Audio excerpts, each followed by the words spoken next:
किसान साथियों, राम राम। आशा करता हूँ आप सब ठीक ठाक होंगे।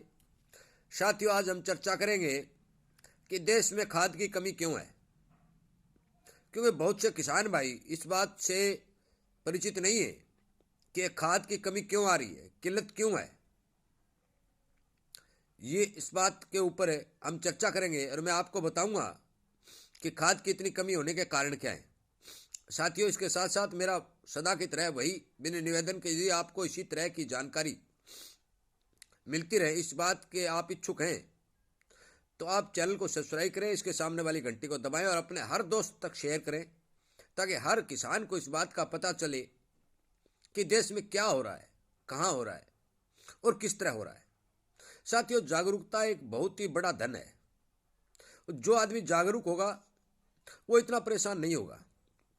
खेती करने वाला हर आदमी जागरूक होना बहुत ही जरूरी है, क्योंकि जो आदमी जो भी धंधा करता है वो अपने धंधे के बारे में पूरी जानकारी रखता है और उसी के हिसाब से उसे कामयाबी मिलती है।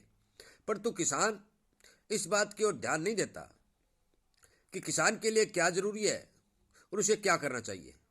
इसलिए साथियों, मैं हर संभव हर प्रयास आपके साथ चर्चा करके यही करता हूं कि आप जागरूक बने और समझदार बने। इसलिए आप चैनल से जुड़े ताकि आपको हर प्रकार की जानकारी मिलती रहे। साथियों, खाद की कमी होने का कारण खाद की ज्यादा मात्रा में प्रयोग होना है। आज से 5 वर्ष पहले का यदि डाटा उठाकर देखें तो एक सर्वे में आया कि 94.5 किलोग्राम प्रति एकड़ के हिसाब से खाद की खपत थी। आप 95 मान के चलो, 95 किलो प्रति एकड़ के हिसाब से खाद की खपत देश में होती थी। परंतु आज की जो हालत देखते हैं हम, वो सर्वे के हिसाब से 134 किलो प्रति एकड़ के हिसाब से खाद की खपत है। मैं यूरिया खाद की बात कर रहा हूं साथियों। 1 क्विंटल 34 किलो खाद प्रति एकड़ के हिसाब से खपत हो रही है। नंबर 2, आज से 5 वर्ष पहले और आज की यदि हम तुलना करें तो 3%, 100 एकड़ की जगह 103 एकड़ जमीन जो है समतल हुई है और समतल होने के कारण उसमें यूरिया का प्रयोग किया जा रहा है। तीसरी बात, राजस्थान के बहुत बड़े हिस्से में सिंचाई की व्यवस्था की गई है, चाहे डिग्गी से हो, चाहे ड्रिप से हो, चाहे फुहारा से हो। कुछ एरिया हरियाणा का भी सिंचित होना शुरू हुआ है, जिसके कारण देश में खाद की खपत बढ़ गई है। इसके साथ साथ सरकारों ने क्या किया कि सरकारों ने खाद के प्रोडक्शन की ओर ध्यान नहीं दिया कि जो जो किसान की मांग बढ़ती है, जो जो खाद के प्रोडक्शन को बढ़ाया जाए। परंतु इन्होंने पिछले 6-7 वर्ष में खाद के प्रोडक्शन को नहीं बढ़ाया और आज नौबत क्या आ गई साथियों कि इन्होंने लगभग 7 लाख टन खाद जो यूरिया है वो चीन से मंगवाई है। एक वीडियो वायरल हो रहा है जिस पर चाइना का मोहर लगा बैग दिखाया जा रहा है। वो सच्चाई है साथियों। इफ्को के सबसे बड़े डायरेक्टर ने यह बात कबूल की है कि हमारे पास खाद की कमी होने के कारण हमने चाइना से खाद का इंपोर्ट किया है। साथियों, इतना बड़ा देश होने के बावजूद, इतनी बड़ी किसानी होने के बावजूद और इतना बड़ा प्रोडक्शन अनाज का होने के बावजूद सरकारों ने आंख मूंद ली और खाद का प्रोडक्शन नहीं बढ़ाया। कोई नैनो यूरिया, कोई नैनो डीएपी, कोई ये कोई वो, उस ओर ध्यान दिया, उनका कोई खास रिजल्ट नहीं आया और किसान यूरिया के लिए मारामारी करने लगा। साथियों, हर फसल, जब भी हम फसल बोते हैं, 3 वर्ष लगातार हो चुके हैं, हमें खाद की किल्लत का सामना करना पड़ रहा है। इसका सबसे बड़ा यह कारण है कि खाद की खपत बढ़ती गई और सरकार ने खाद उत्पादन को बढ़ाना बंद कर दिया। ये सोचने लगे कि हम नैनो पर ले आएंगे। परंतु साथियों, मैं आपको इस बात से अच्छी तरह अवगत कराना चाहता हूं कि जिन रासायनिक खादों के प्रयोग से अनाज का इतना बड़ा उत्पादन बढ़ा, इतनी बड़ी हरित क्रांति आई, उस खाद को एकदम से बंद करना उचित नहीं होता। हो सकता है धीरे धीरे 10-20 वर्षों में यह उत्पादन कम करके किसान को दूसरी पटरी पर ला सकते थे।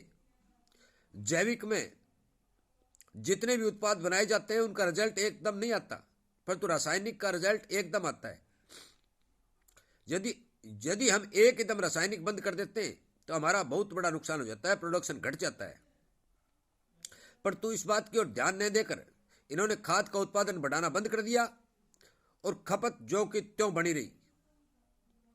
जो खपत 95 किलो थी वो धीरे धीरे बढ़कर 1 कुंटल 34 किलो पर चली गई और आज किसान को खाद की किल्लत होने लगी।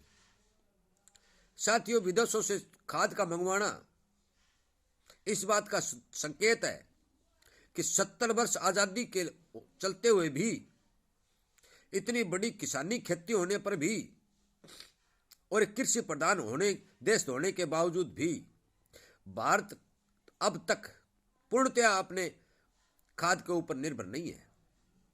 साथियों, मैं इस बात से आपको अवगत कराना चाहता हूं, यदि खाद का उत्पादन इन्होंने नहीं बढ़ाया और आने वाले समय में चुप बैठ रहे तो आप मान के चलो कि खाद के लिए किसान को एक युद्ध लड़ना पड़ेगा।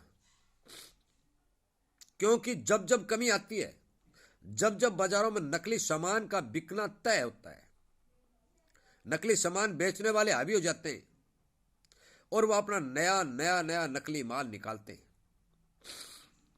साथियों, मैं आपको इस बात से अवगत करा देना चाहता हूं कि अभी हाल ही के अंदर बरवाड़ा के अंदर नकली डीएपी की खेप पकड़ी गई है और खेप में क्या होता है कि किसान के कट्टे से सैंपल भरने के लिए अधिकारियों ने इनकार कर दिया।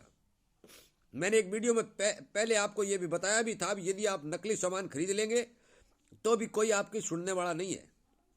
यह अधिकारी सेठ पूरे के पूरे मिले हुए ये सैंपल जो भरेंगे वो सेठ या दुकानदार के दुकान में जो बैग रखे उन बैगों से भरेंगे। किसान मारामारी करता रहा, जिदोजहद करता रहा, परंतु अधिकारियों ने साफ मना कर दिया कि हम तो जो सैंपल लेंगे वो दुकान से लेंगे। ये बात मैंने पहले भी कही थी। यदि आप सैंपल भरवा भी दोगे तो अधिकारियों की फोन पर बात हो जाएगी, अधिकारियों के मुताबिक दुकान वाले के पक्ष में ही रिजल्ट आने वाला है। साथियों, सामान खरीदो, विश्वसनीय दुकान से खरीदो, तसल्ली करके खरीदो, परखी मार के खाद को चेक कर लो। अब किसानों ने डीएपी का पूर्ण रूप से सैंपल जो साधारण होता है तवे पर गर्म करना या पानी में घोलना, वो पूर्ण रूप से दिखाया। अधिकारियों ने यह बात मान भी ली है कि वास्तव में यह खाद नहीं है, मिट्टी है। परंतु जब सैंपल की बात आई तो उन्होंने दुकान पर सैंपल लेना चाहा। साथियों, कोई सुनने वाला नहीं है। खाद की कमी किसान की एक ऐसी दिक्कत है कि उसे नकली सामान के ऊपर निर्भर होना पड़ता है और प्रोडक्शन घटता है। इसलिए आज के वीडियो में मैं आपको इतना ही बताना चाहता हूं कि आप समय से अपना प्रबंध करें ताकि खाद की मारामारी से बचे, नकली सामान से बचे। यह किल्लत 1-2 साल और रहने वाली है, क्योंकि एकदम कोई चीज का प्रोडक्शन नहीं बढ़ जाता। अब इन्होंने धीरे धीरे प्रोडक्शन बढ़ाने की कोशिश की है, क्योंकि जब बाहर से मंगवाते हैं तो वो तेज पड़ती है और सब्सिडी ज्यादा देनी पड़ती है। इसलिए खाद का प्रोडक्शन तो बढ़ेगा, परंतु इसमें साथियों समय लगेगा।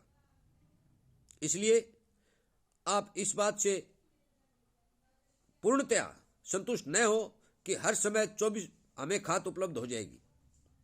कृपा करके अपने खाद और बीज का प्रबंध समय रहते करें ताकि काम के सीजन में हमें लाइनों में न लगना पड़े, नकली सामान न खरीदना पड़े और फिर नकली सामान बेचने वाले को पकड़वाने के लिए हमें आंदोलन न करना पड़े।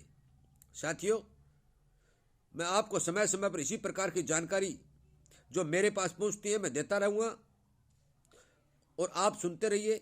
यदि आपके पास इसी तरह की कोई जानकारी है तो आप कमेंट के माध्यम से मेरे तक पहुंचा सकते हैं। मैं अन्य किसानों तक आपकी जानकारी अवश्य पहुंचाने की कोशिश करूंगा। आपका बहुत बहुत धन्यवाद।